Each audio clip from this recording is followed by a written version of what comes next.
नमस्कार। प्रस्तुत है आज का चिंतन। राजा ऋषभदेव यह नहीं चाहते थे कि उनकी मृत्यु के बाद राजगद्दी के लिए संतानों में झगड़ा हो अथवा राज्य की जनता को किसी प्रकार का कष्ट उठाना पड़े।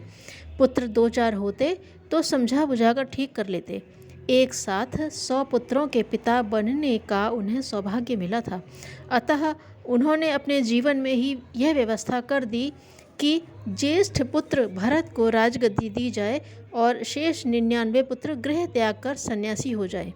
पिता की आज्ञा शिरोधार्य कर 98 पुत्रों ने सन्यास ले लिया। साधना और समाज सेवा उनके जीवन के अंग बन गए।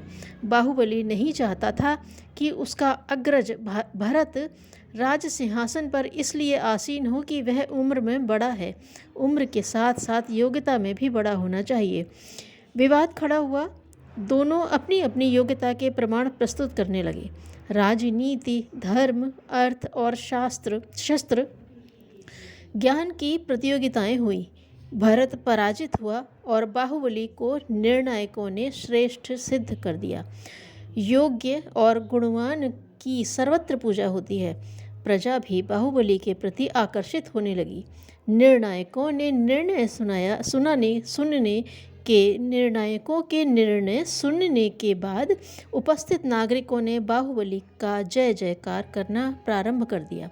भरत के मन में ईर्ष्या उत्पन्न हुई। वह किसी भी तरह बाहुबली को नीचा दिखाने का प्रयत्न करने लगा।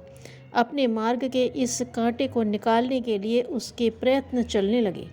राज्य के लोभ में आकर भरत ने बाहुबली पर प्राणघातक प्रहार कर दिया।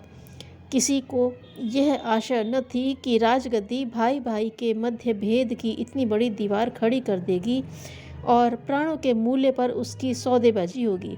राजमद जो कराए कम ही है। बाहुबली भी किसी से कम न था। जैसा उसका नाम वैसी ही उसमें शक्ति थी।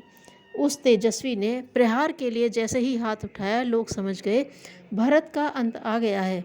वह बाहुबली की एक मुष्टिका में ही धराशायी हो जाएगा। बाहुबली में विवेक की किरणें अभी भी थीं, जो उसके मस्तिष्क को ज्ञान से आलोकित कर रही थी। उसमें जोश और होश दोनों ही थे। उसने सोचा, यदि मेरा भाई राज्य के लोभ में विवेक शून्य तथा अधम बन सकता है तो मैं उसका प्रतिद्वंदी क्यों बनूं? यदि मैंने अपने भाई के प्राण लेकर राजगद्दी संभाली तो राज्य की जनता यही कहेगी, जो राजा पद के लिए अपने भाई का खून पी सकता है वह जनता की सेवा क्या करेगा? दूसरे ही क्षण शक्ति से उठा हुआ हाथ वापस आ गया।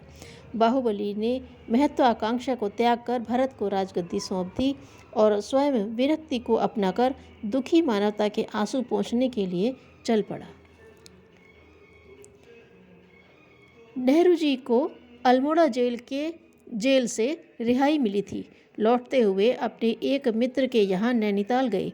कुछ दिन बाद लौटने का प्रसंग उपस्थित हुआ। नेहरू जी ने अपनी एक एक वस्तु एकत्रित की और बांधने लगे। मित्र महोदय सदाशयता का परिचय देते हुए बोले, लाइए मैं बांध दूँ। इस पर पंडित नेहरू तपाक से बोले, क्यों, क्या मेरे हाथ नहीं हैं? व्यक्ति की महानता का सर्वप्रथम गुण होता है अपना छोटे से छोटा काम स्वयं करना, दूसरों का भी करने में न हिचकना। धन्यवाद।